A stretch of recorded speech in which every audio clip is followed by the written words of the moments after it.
Friends, welcome to this tete-a-tete with Mayor Robin Elackatt. He has made each and every Indo-American proud today. In fact, I would say he has made every Indian across the world proud today, becoming the mayor of a fast-growing city, a suburb of Greater Houston called Missouri City. I'm Ramesh Anand. I'm the president of the Indo-American Political Action Committee of Greater Houston. We also call it IPAC. Along with me, I have Sanjay Ram for this tete-a-tete with Mayor Elackatt. Sanjay Ram is a former president of IPAC and also a current director. Sanjay, would like to add some more words? Oh, no, glad to be here to first in this series, hopefully one of many. Welcome, Mayor Robin Elackatt, to this conversation. Looking forward to this discussion so it can be online for folks to view for whenever it is convenient for them to do so. Mayor, any beginning thoughts that come to your mind that you would like to start with?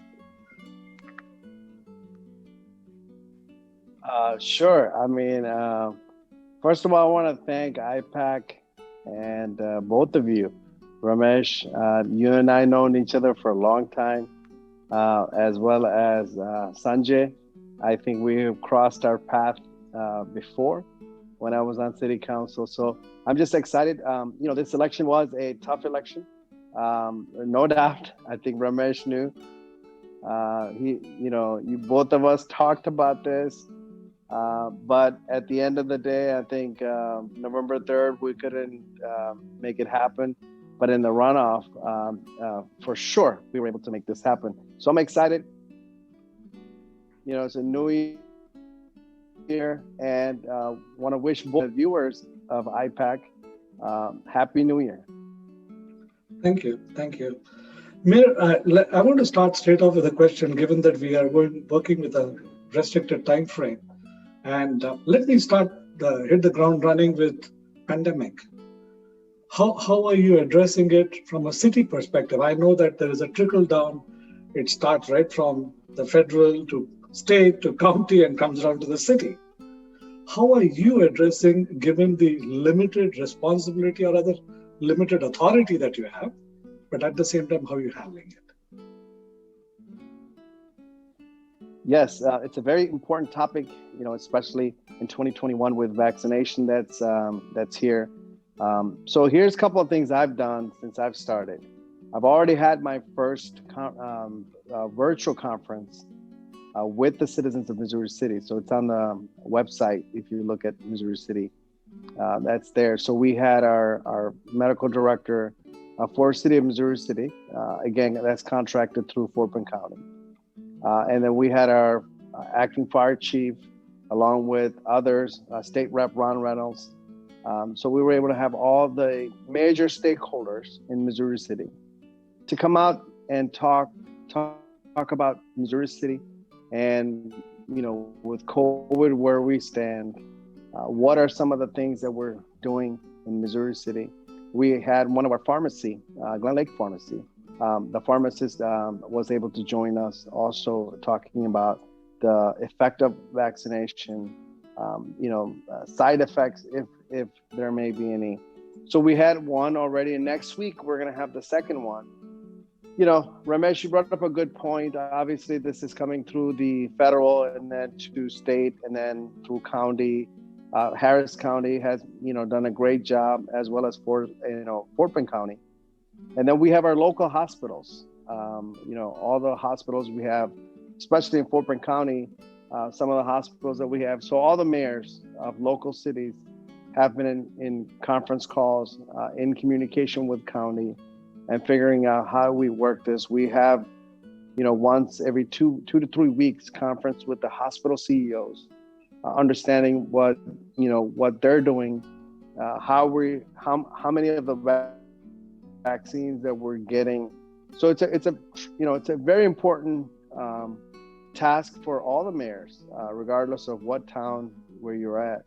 So like I said, we have one coming next week. First priority for me as coming in was to have that conference to let citizens know as Missouri City where we stand. And I'm not sure if both of you know, my background is in healthcare as well. So I've been a healthcare administrator for, I left healthcare in 2017 and started my own business. So when it comes to healthcare, I probably know a little thing or two more than some of our local mayors. That should be really comforting news for your citizens and residents. If I could follow up on one item, obviously there is at this point in time, a shortage of vaccine supply, but eventually that's going to be addressed. Are you seeing any concerns from citizens with their willingness to take the vaccine?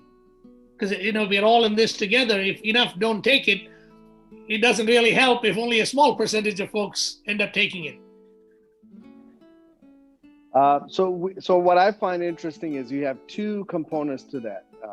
One, people are waiting, already registered. So you have more demand than supply, right? So that's a task that I think all the mayors and all the county judges, any elected official is really dealing with. But we're tuning to our medical profession. We're tuning to our hospital CEOs to find out, how can we get this? How soon can we get? So that's one component. The second component is there are some people that just feel like, well, I'm not 100% convinced if I know the how will this work or will it not work? So I tend to turn people to the education. There's been research that's been done. Again, I'm more speaking because I'm in healthcare. The research and the studies shows that it is effective. And I know that there's a third product that's coming out, which is Johnson & Johnson, which is actually going through, which is a one-step process. So as we move towards in the coming months, I think we're going to learn more. So my job as a mayor of Missouri City is to not dictate, not tell people what we need to do, but just merely educate our community, and understanding that they may be catching a glimpse of what's on the news or what's coming from Harris County or what's coming from Fort Bend County, because Missouri City is kind of dynamic because you have a small portion of Harris County, and then there's a big portion of Fort Bend County. So I worked with Lena Hidalgo, county judge in Harris County, and then of course KP George over at Fort Bend County, and understanding dynamics. So I feel good. Part of the reason why I'm doing these live virtual sessions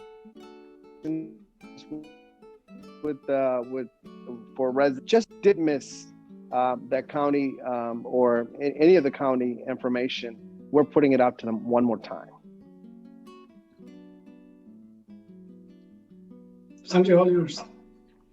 So I think Ramesh hit on this early on. For those that may be curious, Missouri City is one of the fastest growing cities, not just in the greater Houston area, but across the state of Texas. We have a population of 75,000 and growing. You would be the first, we are IAPAC, Indo-American Political Action Committee, you would be the first Indo-American mayor of the city of Missouri City. What does that mean to you? It is historic. It's a historic first step, but what does that mean to you? I mean, it's definitely historic, right? There's no doubt. I'm very fortunate and completely grateful for this opportunity. But I look at it a little bit different. And the reason I look at it differently is while it's exciting and, being thankful and grateful on one side, but we want to make sure that, I'm voted in to represent the entire Missouri City. That entire Missouri City is we have one of the most diverse cultures in Fort Bend County that's in Missouri City. So, someone asked me this earlier. I think it was Houston Chronicle who had wrote a piece. And I told them that, I don't think I want to be known as the first of anything, first of Indian or first of color or first of minority or any of that. I just want to be the mayor of Missouri City. And of course, within that, there's no doubt there are people of that's been there before me. There's we have a diverse city council. So I think when we started to take it into take out the context and put it into a race or put it into a particular culture, I think we're just creating it even more divide. So I think for me, I want to be known as the mayor of Missouri City. But of course, I'm proud of my culture. I am proud of being an Indian, Indo-American, being to take part in IPAC and other organizations that we have within it. There's no doubt. I mean, that doesn't stop me from it. But I think as you look at Sugarland, City of Sugarland, City of Stafford, City of Richmond, and all those areas, we have had several different mayors there before, and we don't hear that for the first Hispanic or first Latino or anything like that. So I would always tell people I'm humbled by it. No doubt, I'm not changing my culture or my background, but I am a Missouri City mayor. Great to hear. Great to hear. You can see the servant leadership come right through. Yeah. Sanjay, while I agree with the mayor on what he is saying, we as IPAC are proud to have you as an Indian American, as the mayor, because you, like our vice president, people like you are the ones who are shattering the glass ceiling. You are the ones who show my grandchildren that anything can be achieved. And that is the importance that is provided. And that is what I see in Sanjay's question. And again, I sincerely, on behalf of IPAC and the Indian American community, thank you for running for office, because it's not easy to do that. Success comes next, but to have the interest, the guts to run, hats off to you. Let me ask Ramesh, you, to add to your point, go ahead. Let me just add to your point real quick. Indo-Americans are all over the world, all right? And then all over USA. If you look at, from California all the way to New York, right? We have had people everywhere. And we have several success stories. I'm not the first one. There are so many people that came before me that ran and been successful in Congress, as well as, state senator, out of Jersey is an Indian. So there's so many key different people all over. My vision is that more of us come out and run. It's difficult. It is difficult. People think of it as, I don't want to get scrutinized. But what I say is different, right? Because think about this. The more of us that do come out and run, I feel like rather than being a menu on the table, I'd rather have a seat at the table. That's right. Yeah. And I think we can make that significant difference. And I tell my kids the same thing. I'm not ever going to tell them to be a doctor or engineer or never pick a profession for them. And those professions are hard too. No one said those professions are easy to achieve. They're very difficult positions to achieve. But just like that, political positions are harder to achieve. But if you feel the desire, if you think you can do it, first of all, you got to ask yourself, are you going to be a public servant? See, 5 years ago, I had the title of council member. And after that council member was gone, my name remained Robin Elackatt. Now I have the title in front of Robin. It says mayor. Who knows when that will go? That's not the point. Is you remain the same, but you're willing to go out there and show people you want to make a significant difference in the community that we represent. And I would urge others to run. Look, Ramesh and Sanjay know this. There's so many of Indo-Americans that ran. We only talk about the success stories of who made it. But we need to also talk about the people that took on the process to make that run, because, Rome wasn't built in one day. That's right. It'll take time, and we got to push it through. And I look upon to IPAC. Seriously, IPAC. And I know that you can't politically endorse anybody or anything like that, but you can connect the people within the community to educate them and make them understand why and how important these positions are within our own community. Oh, absolutely. Robin, I'm going to jump into a question, if I may. Sure. This is something that has been bothering me, is the charter that is coming up for voting in May. There are multiple issues that are coming up for vote. The one that hit me with absolute blinded me was changing the terms from 2 years to 4 years.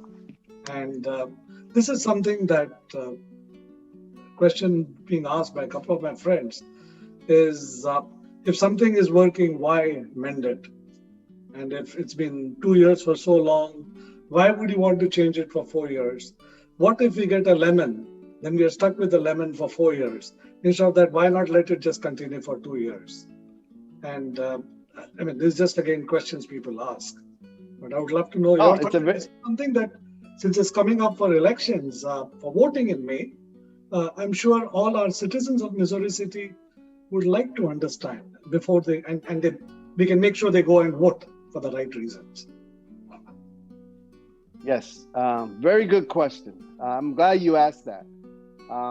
So one of the things that residents of Missouri City need to understand is that we never had any type of term limits in Missouri City, which means a person could be in office for 10 years to 24 years.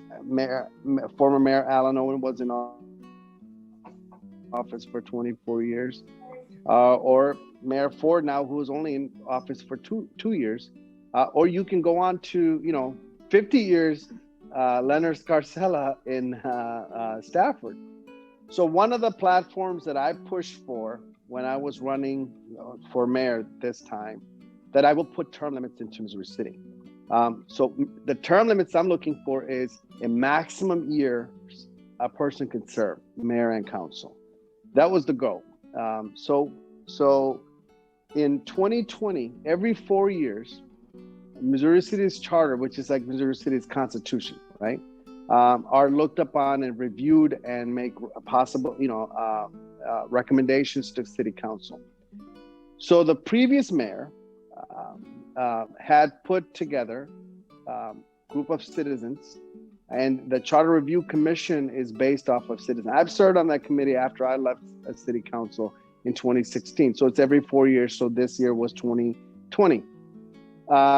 They came together for 6 months. It's a 6-month process where they work with the city attorney and review the city charter. Their recommendation to city council was 12-year maximum term. A person, mayor or council, can serve maximum 12 years. That's it. And then each single term is considered to be 4 years. So it was a recommendation that came to Missouri City. So that Charter Review Commission starts in July all the way to December. And keep in mind, I took the oath of office on December 21st. So that was already pushed forward. So here's a couple of things that happened since you looked at this, Ramesh. The first time when this came over, typically council reviews this city, and the entire city council review it, and they move it for as a positive recommendation. So one of the things that we did on the January, I forgot when it was, but the first meeting in January, we pushed it forward. Then I did hear several similar comments that you're talking about. Several people have said, hey, that's still too long.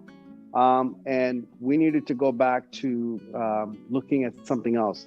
They weren't questioning about the maximum term certainly, you can serve, but the single term. So last Monday, or not Monday was Martin Luther King, but on Tuesday, we looked at that. We brought it down to comparable cities such as city of Stafford and others, which are 3-year term.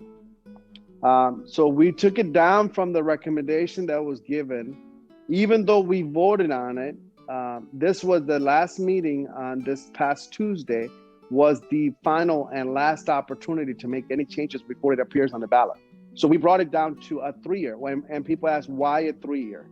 Because as you know, 2 years is too short. It's way too short because you're first, I mean, for me, you know, since I've served on city council, it's okay because I'm walking in, I have some experience. So you're okay. I mean, I'm only trying to get understanding of what the mayor's role is. But someone like Councilman McClouser, who ran with me and who won, she's walking in, it's going to take, you know, her at least 6 months to figure out who's who and how do you push things forward. And then come January, you're already campaigning because you got to get back in here. So we thought, even though the Charter Review Commission recommended 4 years, looking at Stafford and looking at other combined cities, we try to find a happy medium.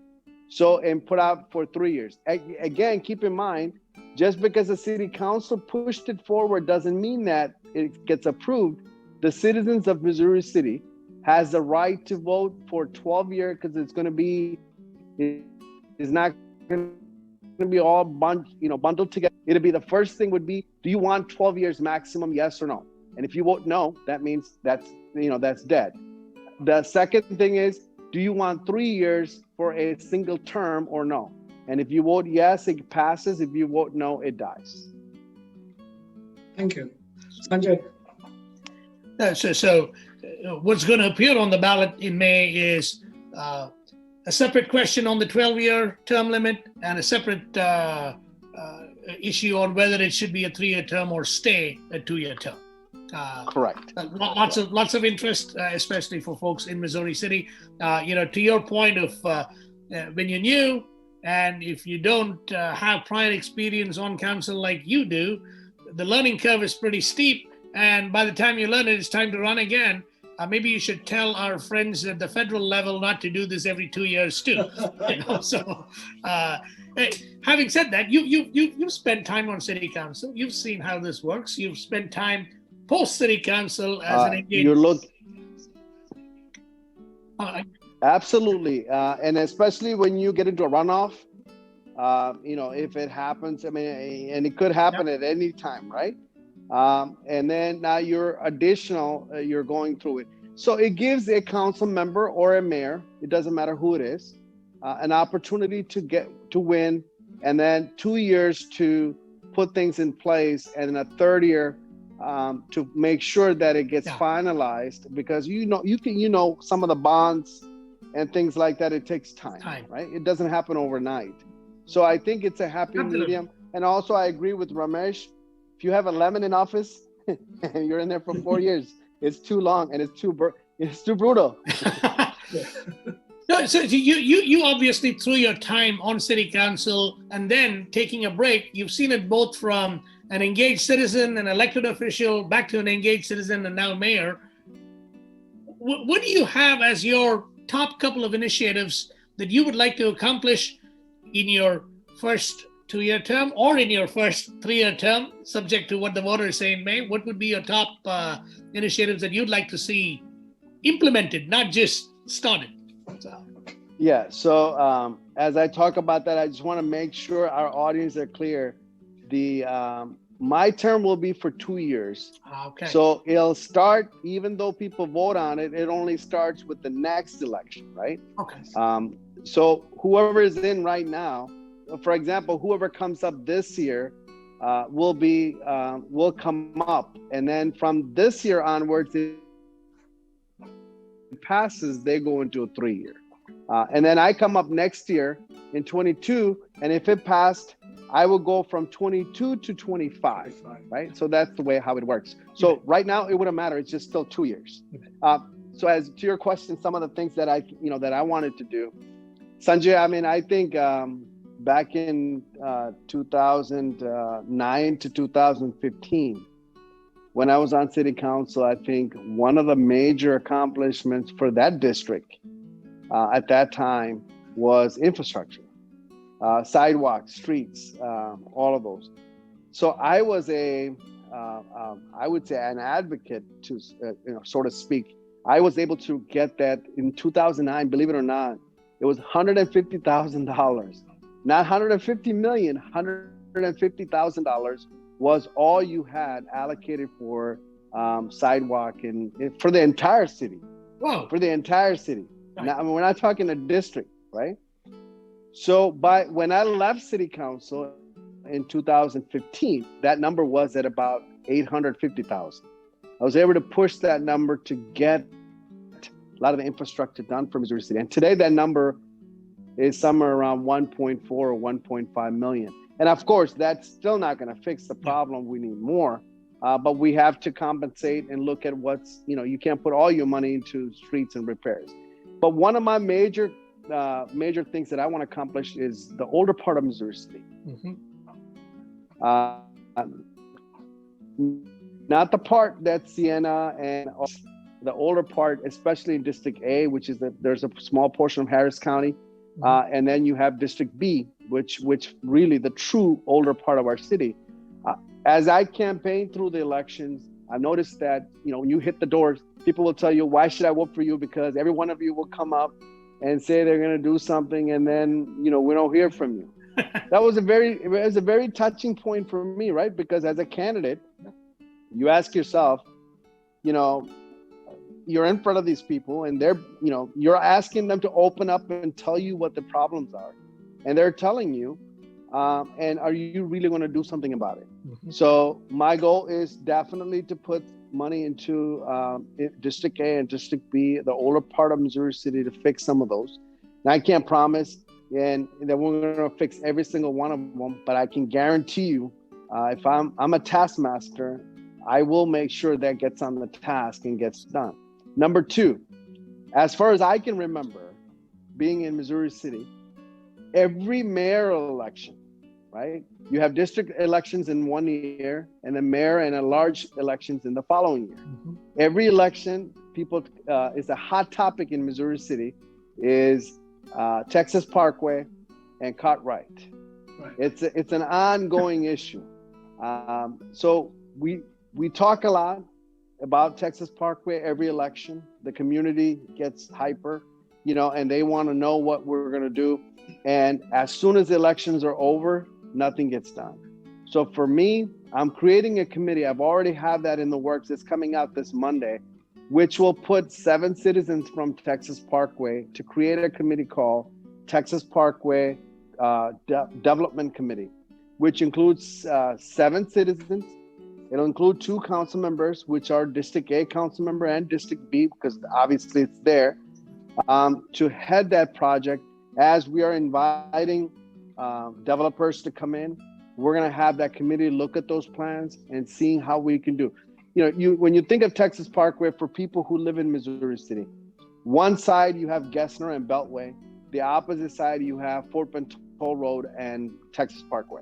And Fort Bend Toll Road, and not on Texas Parkway, but towards Trammell Fresno, is where Amazon, the biggest hub in America that's coming there. It's about 1.6 million square footage. So that track is going to get busy. There's several tracks next to that is going to get busy. So how can we incorporate all of this into and do something for Texas Parkway? And I really feel, whether I'm in office for 2 years or next 5 years or 6 years or whatever it is, that is a goal that I have set forth. Definitely taking care of these 2 component items. Then the other items are, Ramesh knows this, living in Missouri City, tax exemption for seniors. That's something that I want to look at to keep the tax rate low. And then our business community. Obviously we're going through a pandemic right now, and the budget that we operated in 2020 was based on 2019. So right now, it's going to be off of 2020. So I am concerned about that. So those are the things that I want to do. I mean, I'm not going to put, Sanjay, 100 things into the thing, because it has to be realistic goals. If you can't achieve these, there's no point in recreating all of these ideas where you can't even accomplish one of them. Talking about infrastructure and all this, Texas Parkway, Robin, I'm a biker. We bike a lot all over Missouri City.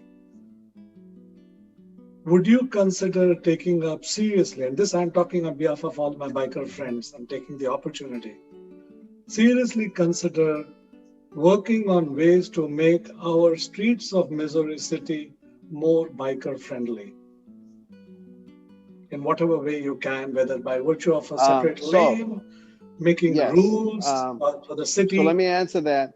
When you,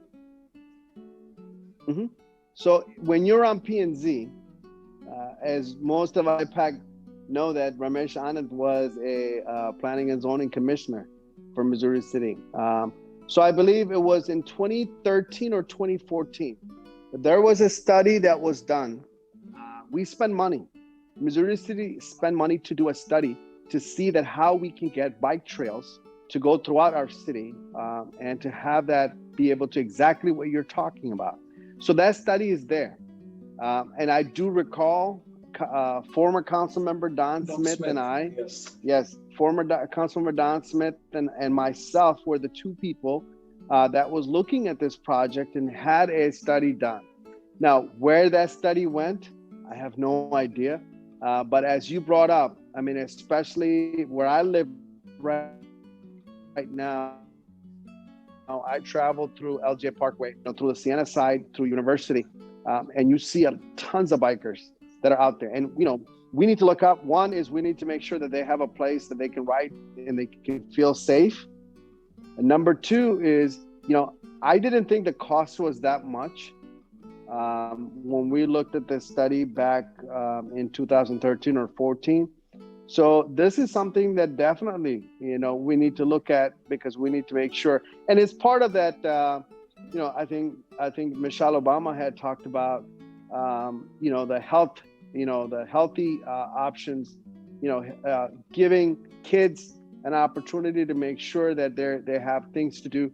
And if you're not just into basketball, or if you're into something else, you have another activity. It's a big activity. It's like golf.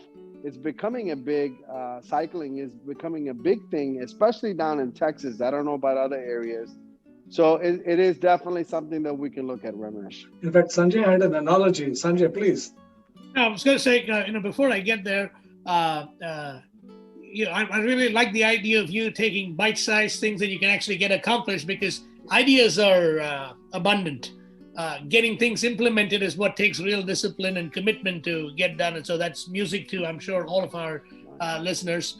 As a fellow biker as well, I think one thing that the pandemic has shown is a tremendous increase in popularity of bikes. And I was actually in a conversation earlier today where, most of us in the greater Houston region, we focus on how hot it is in June, July, August. We forget that it's absolutely beautiful the other 9 months. Imagine being up in the Northeast and trying to bike during January and February. You could do that all year long in Missouri City. And I was going to say, the analogy I was going to make is this, Mayor.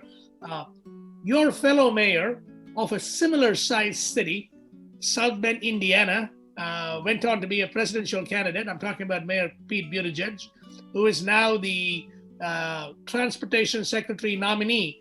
And in his opening remarks yesterday for confirmation, specifically talked about the focus. Yes, we are an auto-centric nation. We are an auto-centric state. We are an auto-centric region.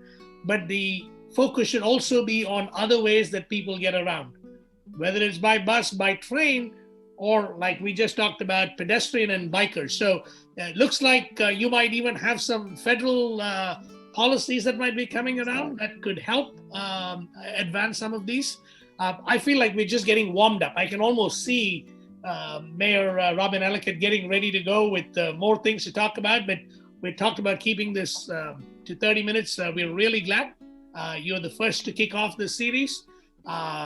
But that doesn't mean we don't want you to come back often and give us updates. Good luck with the referendum in May. And again, like you said, you're a mayor for all of Missouri City, but as the Indo-American Political Action Committee, it does give us tremendous pride of what you've accomplished, your commitment to serve on council and now back as mayor. We wish you the very best. And if there is anything at all that we can do to help your city, you know where to find us.